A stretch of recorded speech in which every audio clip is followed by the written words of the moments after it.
episode of Dear Man. If you don't like my shades, forget about it.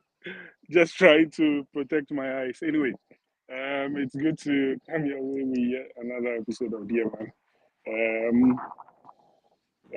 Somewhere in the woods, oh no, in the mountains actually.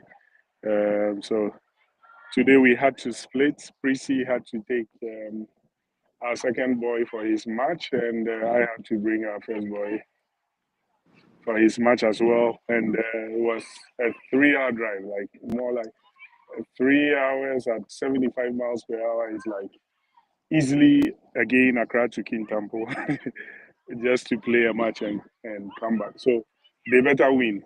I'm watching the match currently. They better win, otherwise we'll keep them here. Anyway, as usual, please go out there, share the feed, let family and friends know that it's time to go. Let's go. Oh, sorry. So the let's go I was saying was for the match. Sorry, not you. Okay. So let's go ahead and share the feed and let's get going. So Prissy, have you shared yours yet? If I want to share mine, Oh yeah. It's because I get it. It's because it's the same phone you're using and same as me. I mean, I can share I'm for you. I have access to the other. Let me share. yeah, but just to be sure it doesn't make you go off. Hold on. I have the tablet so I can share. Oh, okay, awesome. That's good. That's good. Hold on a bit. So the other one. Um,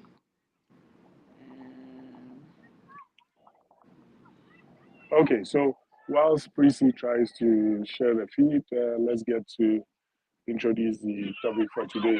Now, for some weeks now, we've been talking about cheating in general, the impact, how to forgive, and hopefully God will grant grace to, I mean, anyone who has gone through that to be able to forgive. Because truth be told, it's not easy. It doesn't come that easy just to let go of a betrayal or hurt that runs so deep. And the more I speak to people about it, the more it feels like it's a really tough one to let go. But again, God is able to make all grace abound. But again, today we want to look at a different facet of it. Now, when you've gone through such a situation, sorry, and you've been let down or you've broken and all, sometimes even years after you find it difficult to love again, right? If you ended up breaking up, it feels so difficult, it feels so tough. Oh, so there is a sudden gust of wind here. I don't know where it's coming from. Hopefully you can hear me. So it really makes it difficult for you to just trust people again, trust someone. It makes you look at people with two eyes, or maybe with your spectacle, to make sure that you are seeing well.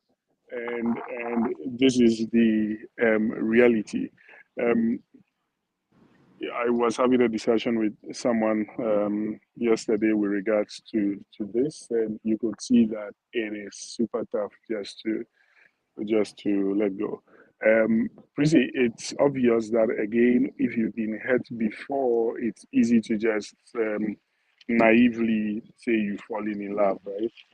Because people, again, if you forgetfulness is a sickness. Like if you easily forget things, it's not like you easily forgive necessarily. It could be that you have a problem with your brain, right? So, Prissy, coming to you, what would you say should be the way out for someone who obviously has been through that and is finding it difficult to love again? and so I think that if the individual learns to treat everybody differently, like you look at each individual with a different spectacle, then it's Yeah, easier for you to move on. And so if you don't have that mindset that okay, all men are this or all women are this way, and you learn to get to know the person or whoever you have found yeah, uh, on a personal level as an individual, yeah, then it's easier to how do you call it, let go of your past. Because I think sometimes people have that mindset that okay, all men are the same, so they go yeah. in with that mindset without treating that person as, because the one who hurts you is not the one who hurt you now. Yes, so I think that you should give people the benefit of the doubt. You shouldn't Okay. pass on somebody's how do you, dishonesty to the another person, or let somebody suffer for what someone else did. Yeah. I think that's an awesome point. And again, if people can, am I audible? It's a bit noisy It's behind so me. windy. Yeah, Yeah. it's so windy. All of a sudden, I mean, I don't know how it's become so windy. So the ball is actually following the trajectory of the ball is more like following the wind. The So wind. anyway, anyway, so I think it's a very, very important point you made there, right? If you easily categorize people as the same, put everyone in a basket, and put all men or all women in the same basket, then it will be difficult for you to actually open up to anyone, right? Because in your mind, this is another person going to replay everything all over again, right? But if you can have the headspace to really give people, like Prissy mentioned, the benefit of the doubt, allow people to prove themselves to you. I mean, you might be helped that way. I mean, if you wouldn't be open to let someone else prove himself or herself to you, then again, that would be pretty challenging. So again, it's not. Let me put it this way: it wouldn't be everyone that would have it. I don't want to say lucky, but everyone would not be lucky enough to just have it right the first time, right? I mean, that's the wish of each and every one of us. But reality is that it might not work out that way for everyone. And so um, we should be able to um, allow people a chance to prove themselves. I mean, basically, otherwise, again, you could see something in someone else, and immediately it would send your mind back to the earlier person. And that is fine. We are humans, and some things could be a trigger, right, to whatever happened in the past. You could have um, flashes of things that happen just when the new person does something, right? But again, what we should know is that that person is not deliberately trying to give you those flashbacks or trying to make you go back to what you don't want to remember and so on and so forth. And so I think that it becomes it is a tougher ask for someone who has been through some form of trauma or what have you to actually try to love again because it becomes more complicated. You get what I mean? And that's the reality. There is the tendency to try to compare people. There's a tendency to try to fit the new person in a certain basket or box that used to exist before, and so on and so forth. And so it is tougher actually. It's really tough to give it a second shot. But what we're saying is that again, because we don't live in a perfect world and everything is not as planned, then it will be good to give it another shot, right? Yeah, yeah.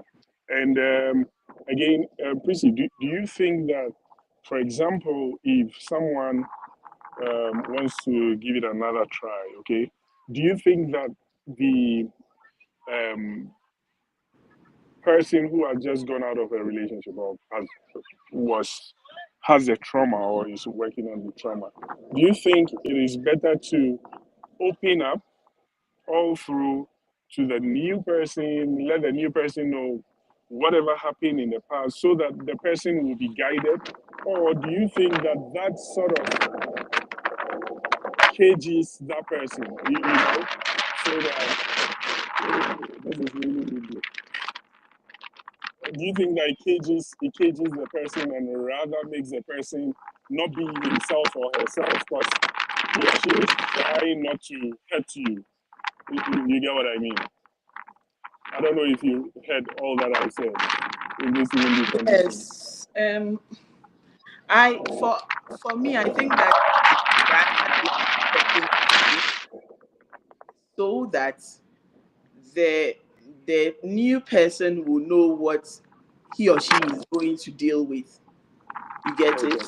If the person Okay. has more ability to understand, sometimes there are things you will do that will not look normal or will not seem normal, but because of what you've been through, the Yeah. person will understand that okay, because of your history, that is why you are doing this. But then if you don't let the person know and you behave somewhat weird, the person might think that there is something wrong with you. But like the person understanding what you've been through and where you are trying to go to, it's easier to um, work things out that way.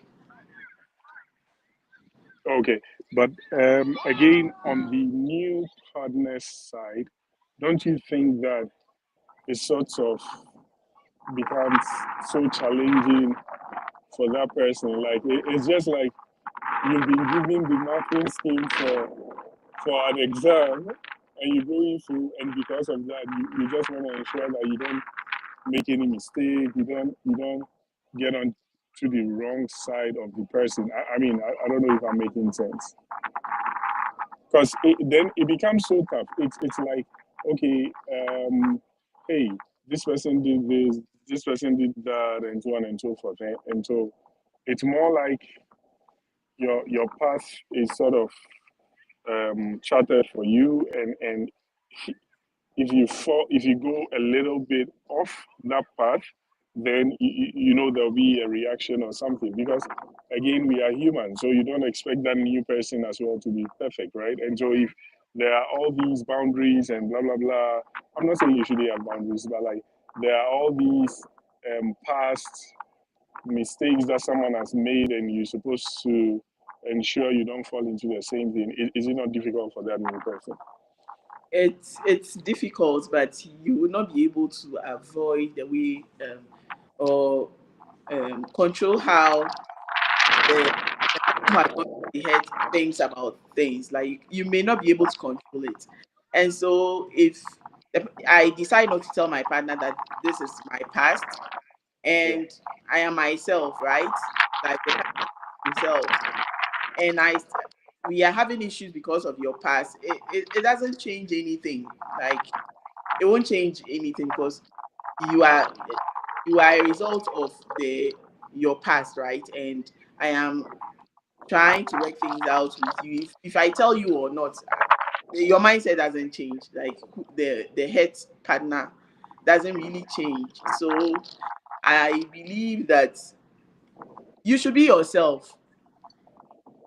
If this person went through something and you are trying, maybe it's not workable between the two of you. It's better you are yourself when you are in a relationship. If it doesn't work out, don't proceed to the marriage stage, right?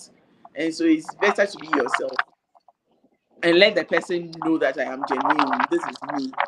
If you feel you want to go back to your past and try and react to that based on we have a new start and you want to bring things from your past, then maybe we are not ready to. move on. Yes, so I think that is not fair on the new person to also not want Exactly, to be herself. exactly. And as you were talking, this thing came to mind. So as it is said, hurt people hurt people. People who are hurt, they end up hurting people, right? And so I think that it also behooves on the hurt person to try everything possible to heal. Yeah. Because again, if you don't go through the full process of healing, then you would really find yourself always drawing the new person into your head, your previous And whatever. Yeah, I go ahead. feel that if you are not healed, then you have no business jumping into a new relationship because you have to work on yourself first. Make sure that you are ready to move on before you Yeah, move. Because I know a lot of people, as soon as they have an issue, they look for the next relationship. It's like a completely. rebound Yeah, person, and then usually the one that they end up with gets even more hurt because they are trying to find somebody to make up for that old the problem they have. So it's better to be by yourself, do everything you need to do to heal before you move on to the relationship because you will not be doing anyone good. One marriage. okay, but then the question is, how would one know if they are healed or not?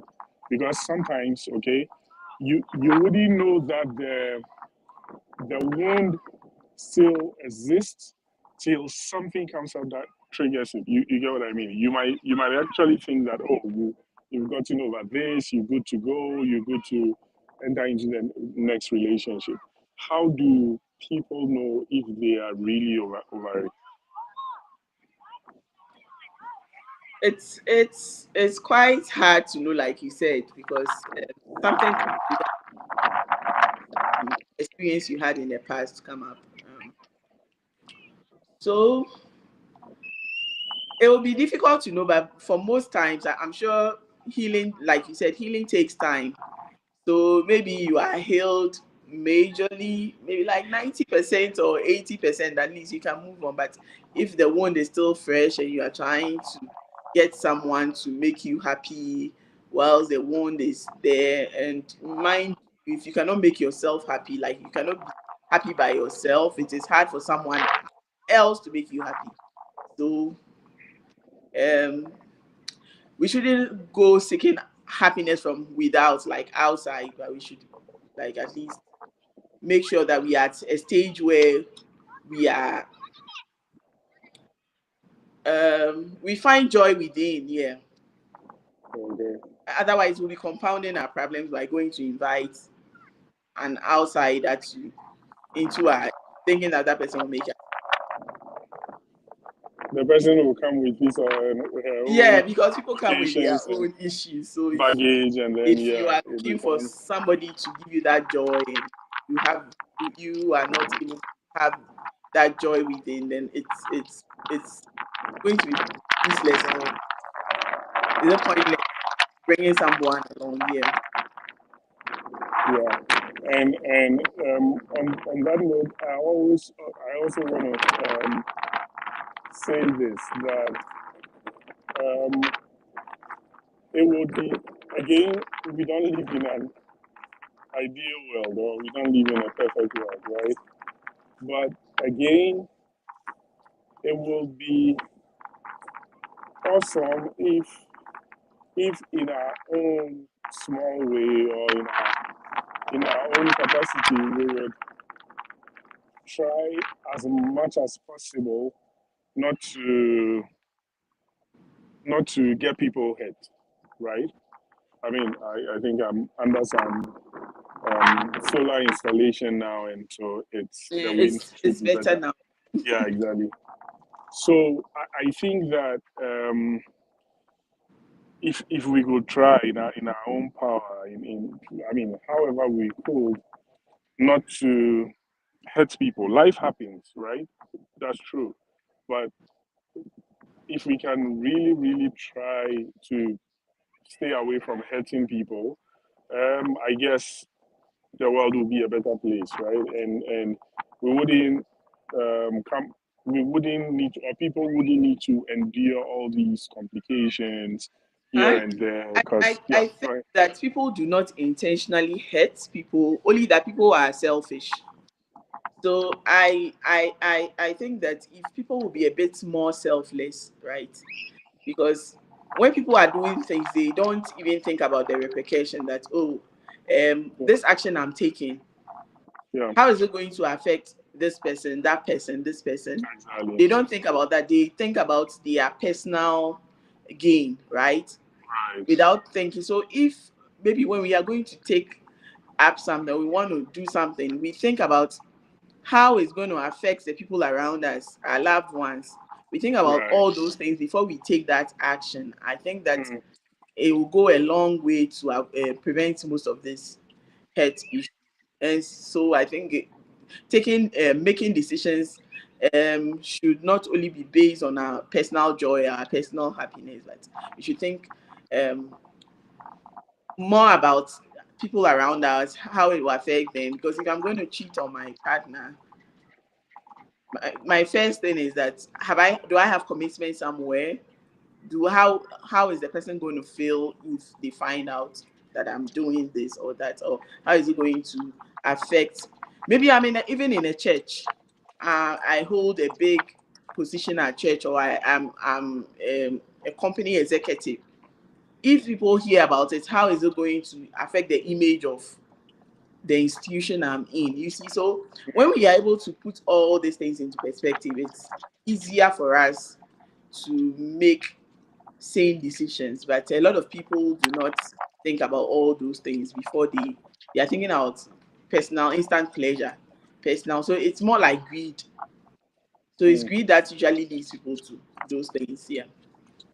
Yeah, I think that's an awesome point. If we can only put ourselves in the other person's shoes, how the person will take it, how the person will feel, what it will mean to the person, how devastated it could make the person, or the fact that that singular act could actually break a whole family or Yeah. set a whole generation apart. You know, if only we can pause, I mean, and think through that, then we will be able to take more sane decisions. I think that I think that so as I was speaking, it just crossed my mind that this should be a daily reflection, right? Because you might not necessarily, I mean, for someone who, um, let me put it in this context, falls into that trap, that person at that moment might not have the mental fortitude to really think through, because at that moment the person is being led into whatever pleasure the person wants to get involved in, and so it should be more of a daily reflection, right? I mean, for every single action we want to take, if we can be reflecting on that, then it will form some sort of muscle memory where you always considering that, right? And then that would um, keep you on the right path. I think that is a very, very important point you made. If we can really think about what the repercussions will be, not just on ourselves, because most people don't even care about themselves, whatever the repercussions will be. But if we could think about what that would mean to those that matter to us, then I think that we'll be able to make Yeah. more informed decisions. Yeah, and yeah. Now, so again, as we try to wrap up and as I go to focus on the game, because now we are losing, we are down by a goal, so I'm not happy at all. Um, what advice would you have for someone who feels like he or she wants to try again?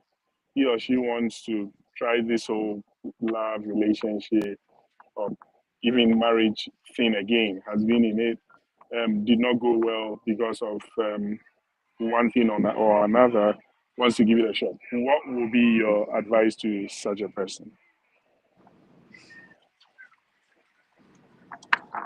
So for me, I see everything, like every action I take, um, that there's a 50% chance of it um, being successful and a 50% chance of being a total failure. But So you then mean there is a risk associated with there's risk, every yeah. step that But you, yeah. then it doesn't take it would not take you a lot of strength to be like optimistic, right? I'm a Yeah. very optimistic person.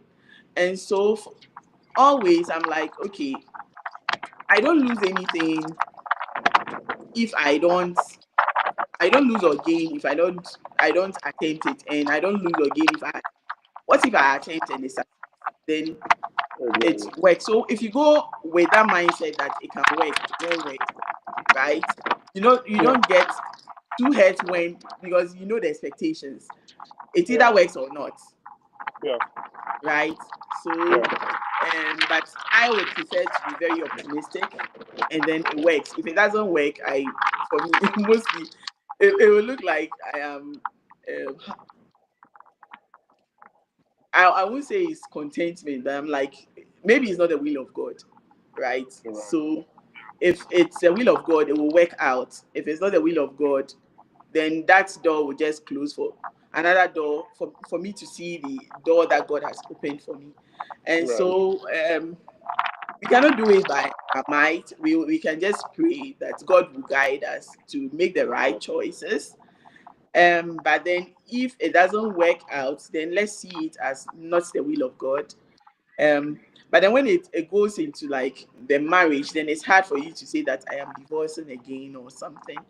And Yeah. so maybe if we can take a bit of time to also do a bit of research or study the person. We might not know everything, but then we need to be a bit more vigilant because sometimes the issue might not be from the person per se, but maybe it is our choices. We may probably be drawn to some, a certain kind of people, right? So if we have to um, um, how do you call it? We have to think about it again and say that okay, this time around, I think that I did not make a mature decision before. I want to make sure that I'm going for the right person. So you can sit back and reflect and think about what are some of the qualities you did not look out for, or that some of the things that drew you to this person that maybe wasn't right in the first place. So you can do all those things before you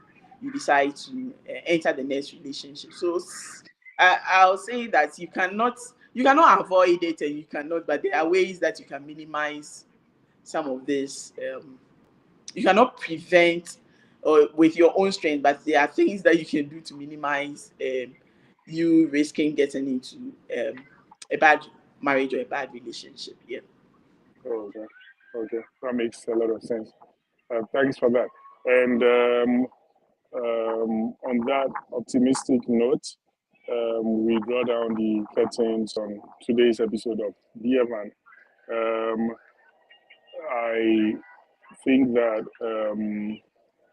if we can all sit back, pause, reflect on our actions or our thoughts before we take actions, we would all be in a better place. So always remember that no two relationships are the same. Pray for me that we win the game. Otherwise, I'll just struggle here. And see you all next week. Cheers and bye for now.